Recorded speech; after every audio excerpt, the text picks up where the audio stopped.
पर सदैव बरकरार रहे। आदरणीय प्रधानमंत्री महोदय वीडियो कॉन्फ्रेंसिंग से मंच पर पधार चुके हैं। माननीय प्रधानमंत्री जी ने स्वास्थ्य को जन आंदोलन बनाने की परिकल्पना की थी, जो साकार होती जा रही है। लोकप्रिय, दूरदर्शी, कर्मठ प्रधान सेवक प्रधानमंत्री माननीय श्री नरेंद्र मोदी जी का एम्स राजकोट में सादर नमन तथा अभिनंदन। आदरणीय श्री विजय भाई रूपाणी माननीय मुख्यमंत्री गुजरात से सादर अनुरोध कि वे माननीय प्रधानमंत्री महोदय का स्वागत भाषण पढ़ें।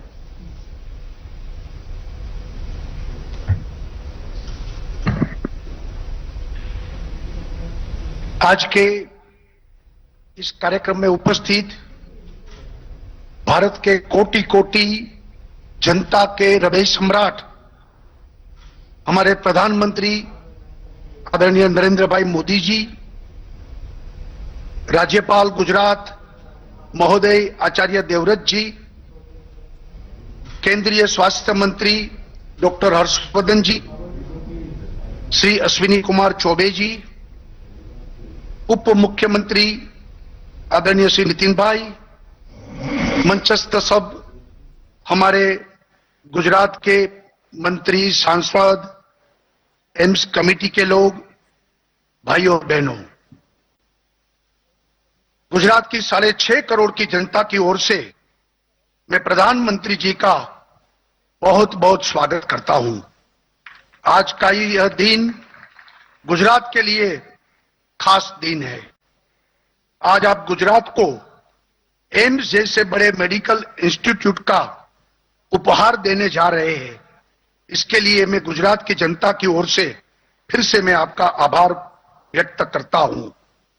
आपके मार्गदर्शन में आज गुजरात मेडिकल हब बनने की ओर आगे बढ़ रहा है। जब आप गुजरात के मुख्यमंत्री थे तब आपने गुजरात को भारत का मेडिकल हब बनाने का जो लक्ष्य तय किया था, इसके लिए आपने कई प्रयास भी शुरू किए थे। आज आपके वो प्रयास पूरी तरह से फलीभूत हो रहे हैं। आपके द्वारा शुरू की गई मां योजना गुजरात के गरीब और मध्यम वर्ग के लोगों के लिए काफी लोकप्रिय है। मां योजना और मां अमृतम वात्सल्य की लोकप्रियता को देखते हुए हमने इसमें कुछ और सुविधाएं भी बढ़ाई है, ताकि ज्यादा से ज्यादा गरीब लोगों को सुविधा प्राप्त हो। साथ ही आयुष्मान भारत और दूसरी मेडिकल सेवाएं भी गुजरात में बहुत ही अच्छे से लागू की गई है। आपके द्वारा मेडिकल क्षेत्र में किए गए सुधार के कारण गुजरात में मेडिकल इंफ्रास्ट्रक्चर के क्षेत्र में भी काफी विकास हुआ है। विशेष रूप में ये बताना चाहता हूं कि साल 2001 में गुजरात में केवल 9 मेडिकल कॉलेज थे और मेडिकल सीटों की संख्या भी मात्र 1000 के आसपास थी। वहां आज की बात करूं तो गुजरात में आज 31 मेडिकल कॉलेज है और मेडिकल सीटों की संख्या भी करीब 6000 से ज्यादा हो गई है। प्रधानमंत्री जी, आपकी दूरदर्शिता और परिश्रम के कारण आज एशिया की सबसे बड़ी सिविल अस्पताल और UN Mehta institute of research centers जैसे world class medical infrastructure Gujarat में मौजूद है। इतना ही नहीं, बीते कुछ सालों में हमने मेडिसिटी और एसवीपी जैसे मेडिकल इंफ्रास्ट्रक्चर को भी तैयार किया है, जिसने गुजरात की मेडिकल इंफ्रास्ट्रक्चर और मेडिकल सर्विसेज को एक नए मुकाम पर लाकर खड़ा किया है। आज गुजरात में कोविड में भी इस इंफ्रास्ट्रक्चर के कारण काफी हमने कोविड के सामने संघर्ष भी किया और काफी सफलता भी उसमें हासिल की। गुजरात में आज भी 52,000 कोविड के बेड उपलब्ध है और अच्छा इंफ्रास्ट्रक्चर उसमें भी किया है। आपके मार्गदर्शन और मेडिकल स्टाफ के सपोर्ट के कारण कोविड को अच्छे से कंट्रोल करने में भी सफलता पाई है।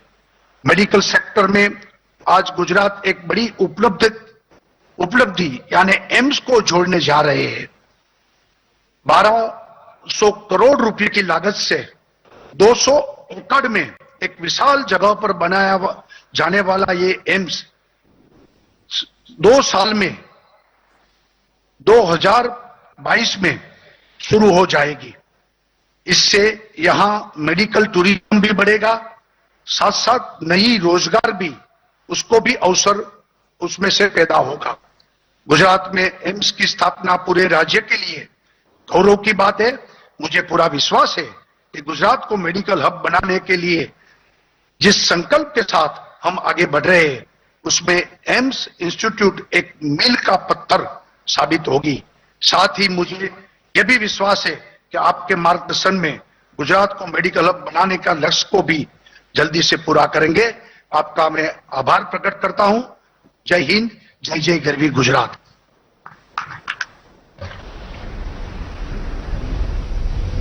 एम्स राजकोट के निर्माण स्थल पर मौजूद हम सभी के लिए यह एक ऐतिहासिक क्षण है। माननीय प्रधानमंत्री महोदय से सादर आग्रह है कि वे रिमोट का बटन दबाकर अखिल भारतीय आयुर्विज्ञान संस्थान राजकोट का शिलान्यास करें।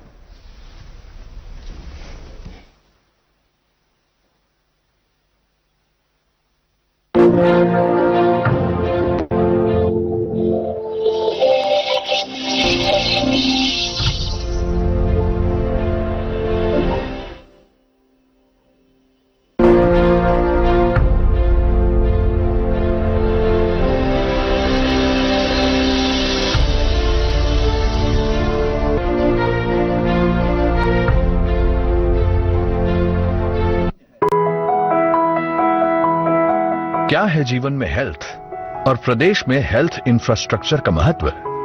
ये बात हमें 2020 से अधिक कौन समझा सकता है, लेकिन धन्य है ये धरा गुजरात की।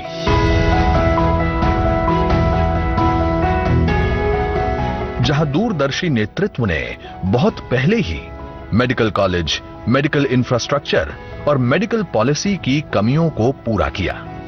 गुजरात के मुख्यमंत्री के रूप में प्रधानमंत्री श्री नरेंद्र मोदी ने हेल्थ इंश्योरेंस नहीं, हेल्थ अश्योरेंस की नीति अपनाई।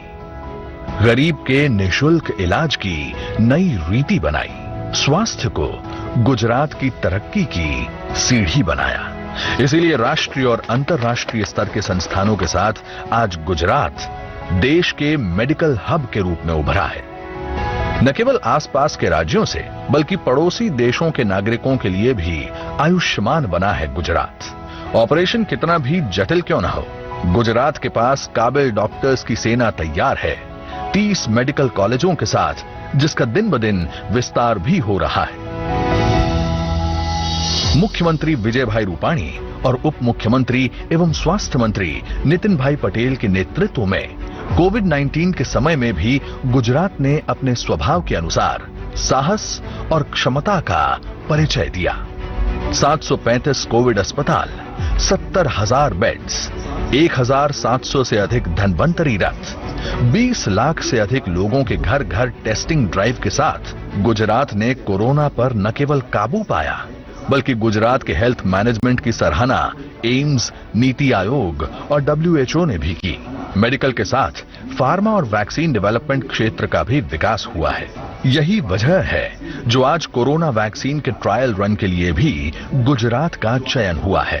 प्रधानमंत्री जी के मार्गदर्शन में इस वर्ष गुजरात में 5 नए मेडिकल कॉलेजों में 500 MBBS सीटों की बढ़ोतरी होने जा रही है। इसी परंपरा को आगे बढ़ाते हुए गुजरात की मेडिकल यश गाथा में आज एक और स्वर्णिम अध्याय जुड़ने जा रहा है। राजकोट एम्स।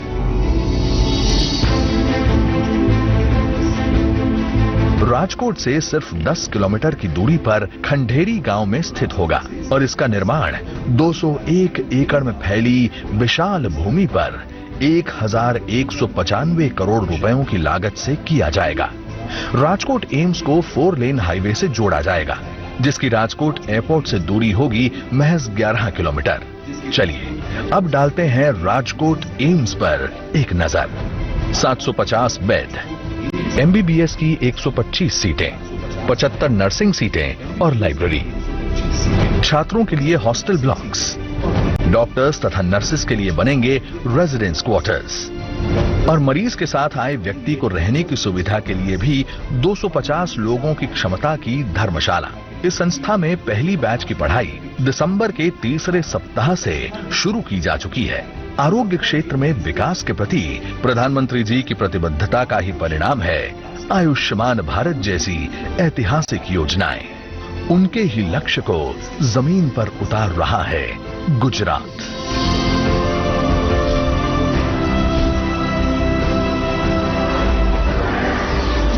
एम्स राजकोट का शिलान्यास करने जा रहे हैं प्रधानमंत्री नरेंद्र मोदी।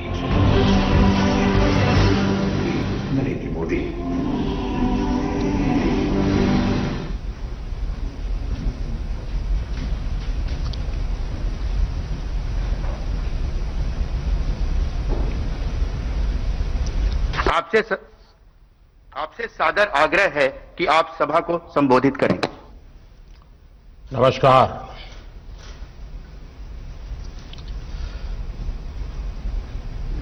केम छे? गुजरात में ठंडी वंडी छे कि नहीं?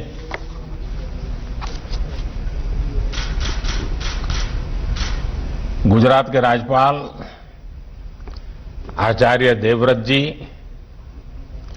मुख्यमंत्री श्रीमान विजय भाई रूपाणी, विधानसभा स्पीकर श्री राजेंद्र त्रिवेदी जी, केंद्रीय स्वास्थ्य मंत्री डॉक्टर हर्षवर्धन जी, डिप्टी सीएम भाई नितिन पटेल जी, मंत्रिमंडल के मेरे साथी श्रीमान अश्विनी चौबे जी, मनसुख भाई मांडविया, पुरुषोत्तम रूपाला, गुजरात सरकार में मंत्री श्री भूपेंद्र सिंह चुड़ासमा, श्री किशोर कानानी, अन्य सभी मंत्रीगण, सांसदगण, धारासभ्यगण, अन्य सभी महानुभाव, भाइयों और बहनों,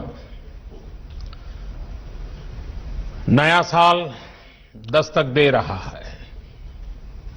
आज देश के मेडिकल इंफ्रास्ट्रक्चर को मजबूत करने वाली एक और कड़ी जुड़ रही है।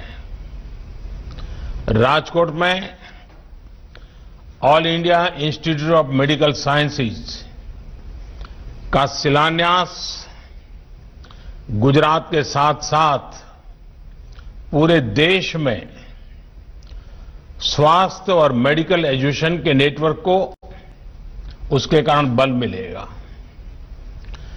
भाई और बहनों, साल 2020 को एक नई नेशनल हेल्थ फैसिलिटी के साथ विदाई देना इस साल की चुनौतियों को भी दर्शाता है और नए साल की प्राथमिकताओं को भी स्पष्ट करता है। ये साल पूरी दुनिया के लिए स्वास्थ्य के रूप में अभूतपूर्व चुनौतियों का साल रहा है। इस साल ने दिखाया है कि स्वास्थ्य ही संपदा है। ये कथा हमें हमारे पूर्वजों ने क्यों सिखाई है, ये हमें बार बार क्यों रटाया गया है, ये 2020 ने हमें भली भांति सिखा दिया। स्वास्थ्य पर जब चोट होती है तो जीवन का हर पहलू बुरी तरह से प्रभावित होता है और सिर्फ परिवार नहीं, पूरा सामाजिक दायरा उसकी लपेट में आ जाता है। और इसलिए साल का यह अंतिम दिन भारत के उन लोग लाखों डॉक्टर्स, हेल्थ वॉरियर्स, सफाई कर्मियों, दवा दुकानों में काम करने वाले और दूसरे फ्रंटलाइन कोरोना योद्धाओं को याद करने का है, जो मानवता की रक्षा के लिए लगातार अपने जीवन को दांव पर लगा रहे हैं।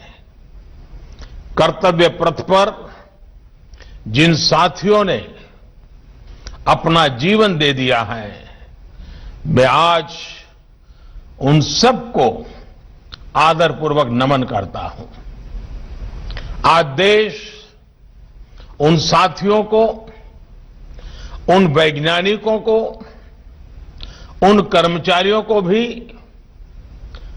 बार बार याद कर रहा है जो कोरोना से लड़ाई के लिए जरूरी मेडिकल इंफ्रास्ट्रक्चर तैयार करने में दिन रात जुटे रहे हैं। आज का दिन उन सभी साथियों की सराहना का है जिन्होंने इस मुश्किल दौर में गरीब तक भोजन और दूसरी सुविधाएं पहुंचाने में पूरे समर्पण के साथ काम किया। इतना लंबा समय, इतनी बड़ी आपदा, लेकिन ये समाज की सामूहिक संगठित ताकत, समाज का सेवा भाव, समाज की संवेदनशीलता, उसी का नतीजा है कि देशवासियों ने किसी गरीब को भी इस कठिनाई भरे दिनों में रात को भूखा सोने नहीं दिया। ये सब नमन के पात्र हैं, आदर के पात्र हैं। साथियों, मुश्किल भरे इस साल ने दिखाया है कि भारत जब एकजुट होता है तो मुश्किल से मुश्किल संकट का सामना वो कितनी प्रभावी तरीके से कर सकता है। भारत ने एकजुटता के साथ जिस प्रकार समय पर प्रभावी कदम उठाए, उसी का परिणाम है कि आज हम बहुत बेहतर स्थिति में हैं।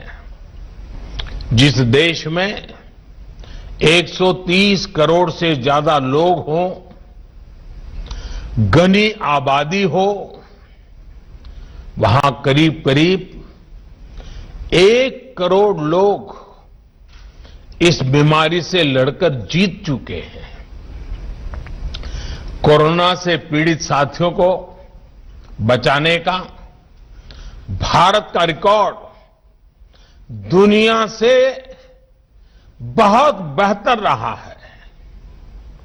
वहीं अब संक्रमण के मामले में भी भारत लगातार नीचे की तरफ जा रहा है। भाइयों और बहनों, साल 2020 में संक्रमण की निराशा थी, चिंताएं थी, चारों तरफ सवालिया निशान थे। 2020 की वो पहचान बन गई, लेकिन 2021 इलाज की आशा लेकर के आ रहा है। वैक्सीन को लेकर भारत में हर जरूरी तैयारियां चल रही है। भारत में बनी वैक्सीन तेजी से हर जरूरी वर्ग तक पहुंचे, इसके लिए कोशिशें अंतिम चरणों में हैं। दुनिया का सबसे बड़ा टीकाकरण अभियान चलाने के लिए भारत की तैयारियां जोरों पर है। मुझे विश्वास है कि जिस तरह बीते साल संक्रमण से रोकने के लिए हमने एकजुट होकर प्रयास किए, उसी तरह टीकाकरण को सफल बनाने के लिए भी पूरा भारत एकजुटता से आगे बढ़ेगा। साथियों, गुजरात में भी संक्रमण को रोकने के लिए और अब टीकाकरण के लिए तैयारियों को लेकर प्रशंसनीय काम हुआ है। बीते 2 दशकों में जिस प्रकार का मेडिकल इंफ्रास्ट्रक्चर गुजरात में तैयार हुआ है, वो एक बड़ी वजह है कि गुजरात कोरोना चुनौती से बेहतर तरीके से निपट पा रहा है। एम्स राजकोट गुजरात के हेल्थ नेटवर्क को और सशक्त करेगा, मजबूत करेगा, अब गंभीर से गंभीर बीमारियों के लिए राजकोट में ही आधुनिक सुविधा उपलब्ध हो रही है। इलाज और शिक्षा के अलावा इससे रोजगार के भी अनेक अवसर तैयार होंगे। नए अस्पताल में काम करने वाले लगभग 5,000 सीधे रोजगार उपलब्ध होंगे। इसके साथ साथ रहन सहन, खाने पीने, ट्रांसपोर्ट, दूसरी मेडिकल सुविधाओं से जुड़े अनेक अप्रत्यक्ष रोजगार भी यहां बनेंगे। और हमने देखा है कि जहां बड़ा अस्पताल होता है तो उसके बाहर एक छोटा शहर ही बस जाता है। भाई और बहनों, मेडिकल सेक्टर में गुजरात की इस सफलता के पीछे 2 दशकों का अनवरत प्रयास है, समर्पण और संकल्प है। बीते 6 सालों में पूरे देश में जिस इलाज और मेडिकल एजुकेशन को लेकर जिस स्केल पर काम हुआ है, उसका निश्चित लाभ गुजरात को भी मिल रहा है। साथियों, बड़े अस्पतालों की स्थिति, उन पर दबाव से आप भी भलीभांति परिचित हैं। स्थिति ये थी कि आजादी के इतने दशकों के बाद भी सिर्फ 6 एम्स ही बन पाए थे। 2003 में अटल जी की सरकार ने 6 और एम्स बनाने के लिए कदम उठाए थे। उनके बनाते बनाते 2012 आ गया था, यानी 9 साल लग गए थे। बीते 6 सालों में 10 नए एम्स बनाने पर काम शुरू कर चुके हैं, जिनमें से कई आज पूरी तरह से काम शुरू कर चुके हैं। एम्स के साथ साथ देश में 20 एम्स जैसे ही सुपर स्पेशलिटी हॉस्पिटल्स का निर्माण भी किया जा रहा है। साथियों, साल 2014 से पहले हमारा हेल्थ सेक्टर अलग अलग दिशा में अलग अलग अप्रोच के साथ काम कर रहा था। प्राइमरी हेल्थ केयर का अपना सिस्टम था। गांवों में सुविधाएं न के बराबर थी। हमने हेल्थ सेक्टर में हॉस्पिटल होलिस्टिक तरीके से काम करना शुरू किया। हमने जहां एक तरफ प्रिवेंटिव केयर पर बल दिया, वहीं इलाज की आधुनिक सुविधाओं को भी प्राथमिकता दी। हमने जहां गरीब का इलाज पर होने वाला खर्च कम किया, वहीं इस बात पर भी जोर दिया कि डॉक्टरों की संख्या में तेजी से वृद्धि हो। साथियों, आयुष्मान भारत योजना के तहत देश भर के दूर-दराज के इलाकों में लगभग 1.5 lakh health and wellness centre बनाने के लिए काम तेजी से चल रहा है। अभी तक इनमें से 50,000 सेंटर सेवा देना शुरू भी कर चुके हैं। लगभग 5,000 गुजरात में ही हैं। इस योजना से अब तक देश के करीब 1.5 करोड़ गरीबों को 5 लाख रुपए तक का मुफ्त इलाज मिला है। इस योजना ने गरीब भाई बहनों की कितनी बड़ी मदद की है, इसके लिए एक आंकड़ा मैं देश को बताना चाहता हूं। साथियों, आयुष्मान भारत योजना से गरीबों के लगभग 30,000 करोड़ रुपए से ज्यादा बचे हैं।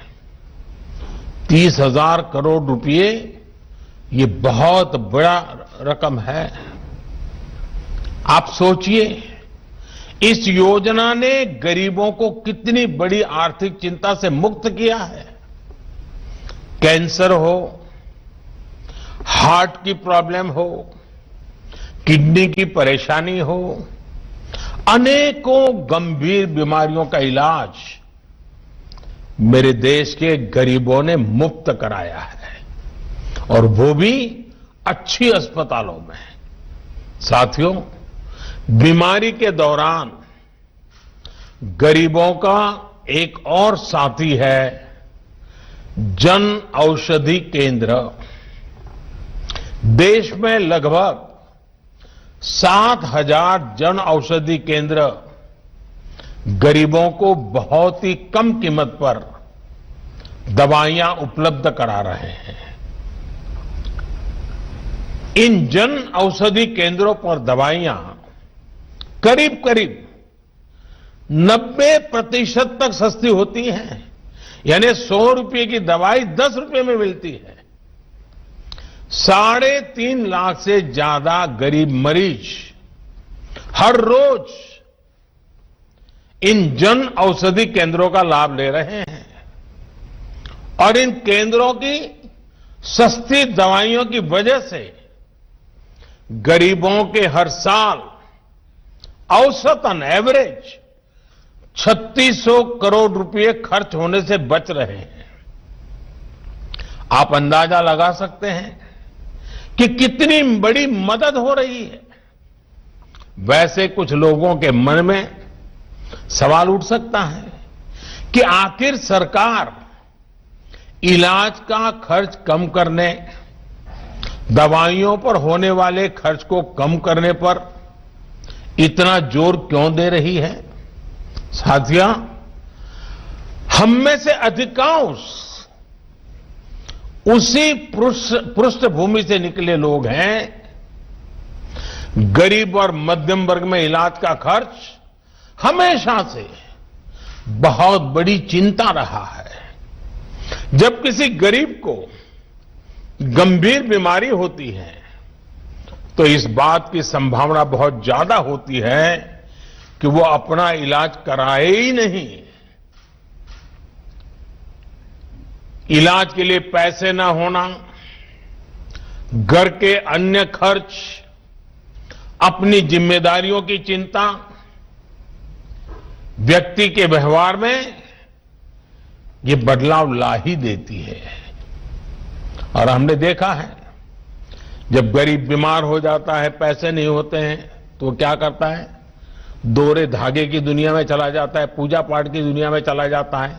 उसको लगता है शायद वहीं से बच जाऊंगा, लेकिन वो इसलिए जाता है, हम ये ना कहें कि वो अंधश्रद्धा है, वो इसलिए जाता है कि उसके पास सही जगह पर जाने के लिए पैसे नहीं हैं, गरीबी उसको परेशान कर रही है।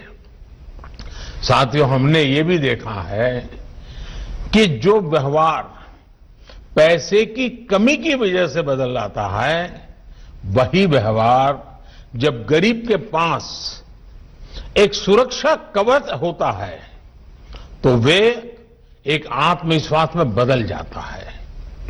आयुष्मान भारत योजना के तहत गरीबों का इलाज, लोगों की इस चिंता, इस व्यवहार को बदलने में सफल रहा है, जिसमें वो पैसे की कमी की वजह से अपना इलाज कराने अस्पताल जाते ही नहीं थे।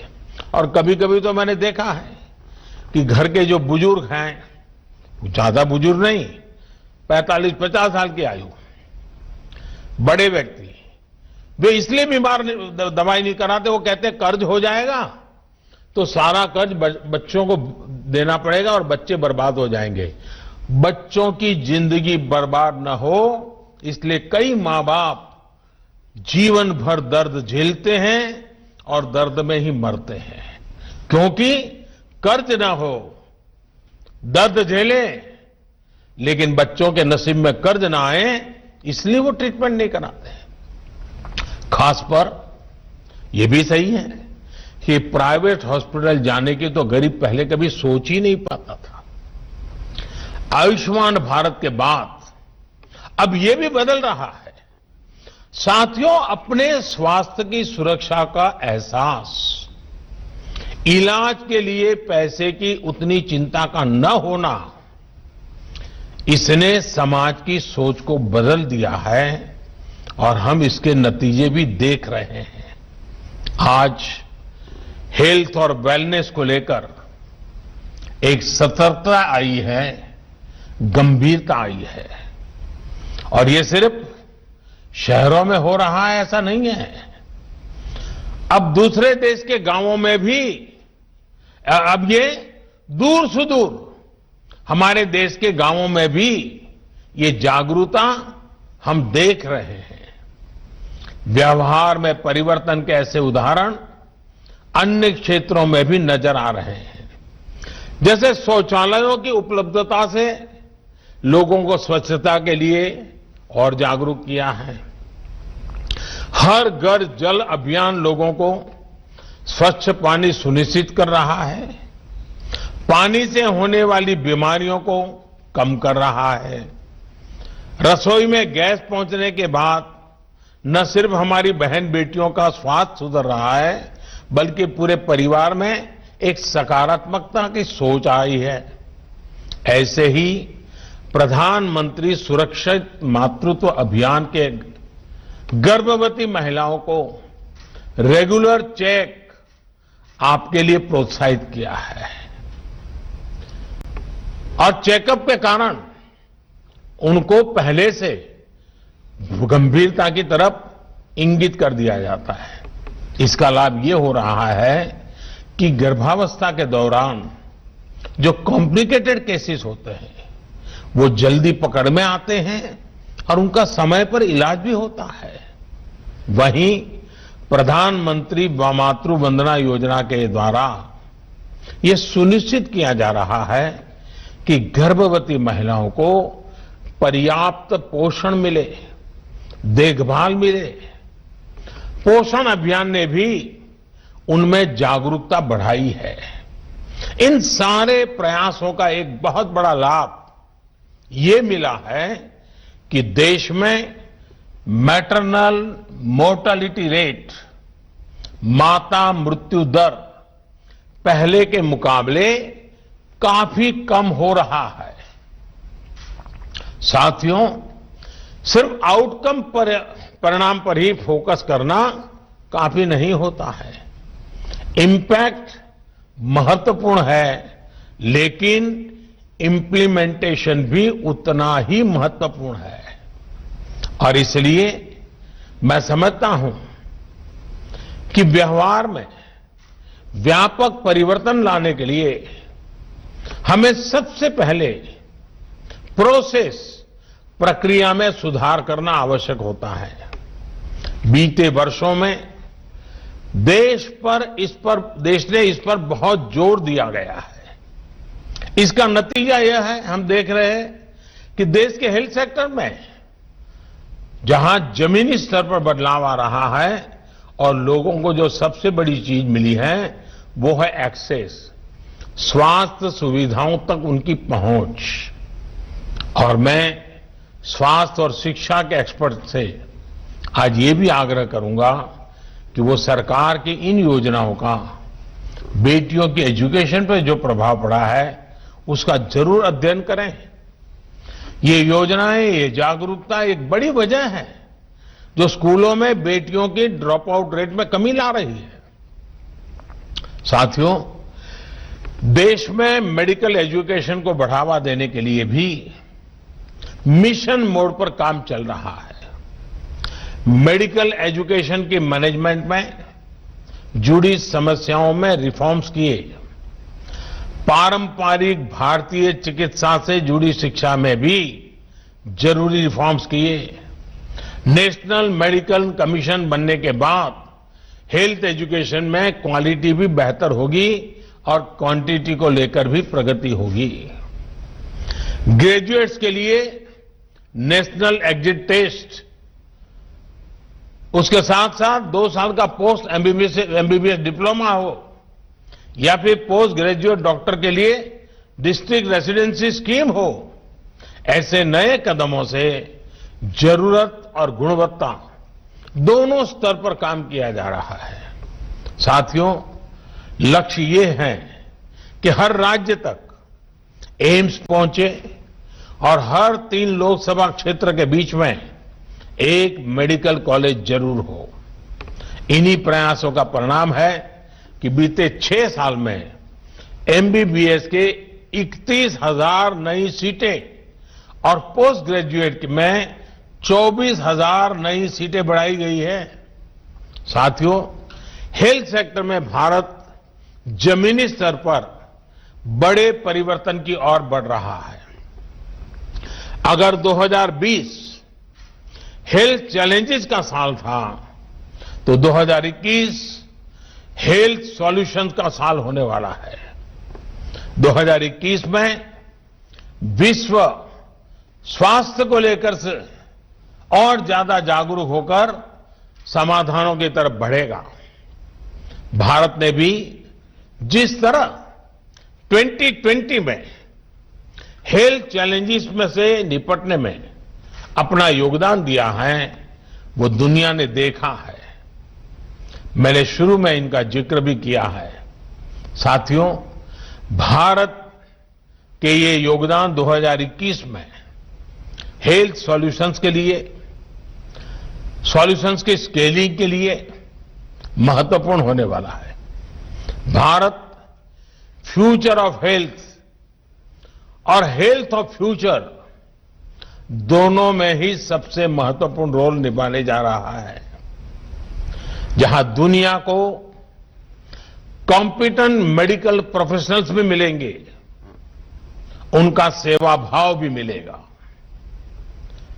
यहां दुनिया को मास इम्यूनाइजेशन का एक्सपीरियंस भी मिलेगा और एक्सपर्टाइज भी मिलेगी।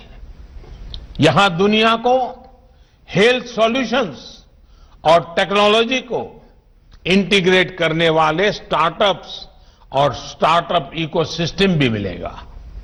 ये स्टार्टअप्स हेल्थ केयर को एक्सेसिबल भी बना रहे हैं और हेल्थ आउटकम्स को इंप्रूव भी कर रहे हैं। साथियों, आज हम सब ये देख रहे हैं कि बीमारियां अब कैसे ग्लोबलाइज हो रही है। इसलिए ये समय की और ये समय है कि हेल्थ सॉल्यूशंस भी ग्लोबलाइज हो, दुनिया एक साथ आकर प्रयास करे, रिस्पॉन्ड करे। आज अलग थलग प्रयास, साइलोज में काम करना, ये रास्ता काम आने वाला नहीं है। रास्ता है सबको साथ लेकर चलना, सबके लिए सोचना। और भारत आज एक ऐसा ग्लोबल प्लेयर है जिसने ये करके दिखाया है। भारत ने डिमांड के मुताबिक एडप्ट, इवॉल्व एंड एक्सपांड करने की अपनी क्षमता को साबित किया है। हम दुनिया के साथ आगे बढ़े, कलेक्टिव एफर्ट्स में वैल्यू एडिशन किया और हर चीज से ऊपर उठकर हमने सिर्फ और सिर्फ मानवता को केंद्र में रखा, मानवता की सेवा की। आज भारत के पास क्षमता भी है और सेवा की भावना भी है। इसलिए भारत ग्लोबल हेल्थ का नर्व सेंटर बनकर उभरा है। 2021 में हमें भारत की इस भूमिका को और मजबूत करना है। साथियों, हमारे यहां कहते हैं, सर्वम अन्य परित्यज्य शरीरम पालियेदतः, यानी सबसे बड़ी प्राथमिकता शरीर के स्वास्थ्य की रक्षा ही है। सब कुछ छोड़कर पहले स्वास्थ्य की ही चिंता करनी चाहिए। नए साल में हमें इस मंत्र को अपने जीवन में प्राथमिकता के साथ उतारना है। हम स्वस्थ रहेंगे तो देश स्वस्थ रहेगा।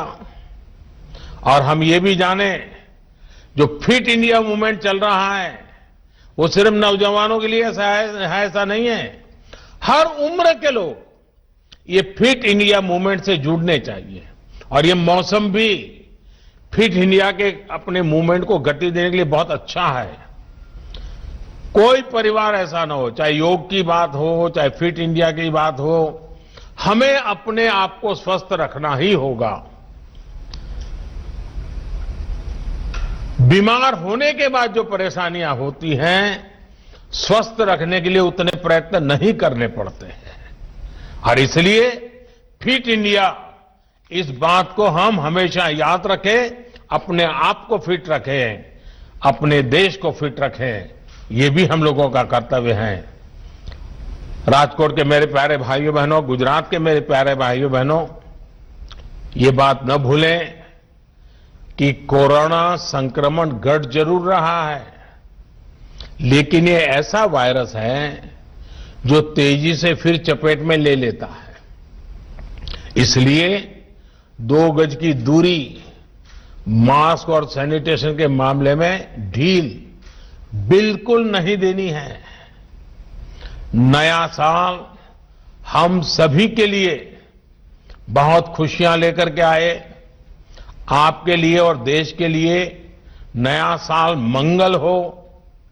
लेकिन मैं ये भी कहूंगा, मैं पहले कहता था, जब तक दवाई नहीं तब तक ढिलाई नहीं, बार बार कहता था। अब दवाई सामने दिख रही है, कुछ ही समय का सवाल है, तो भी मैं कहूंगा, पहले मैं कहता था दवाई नहीं तो ढिलाई नहीं, लेकिन अब मैं फिर से कह रहा हूं, दवाई भी और कड़ाई भी। कड़ाई भी बरतनी है और दवाई भी लेनी है।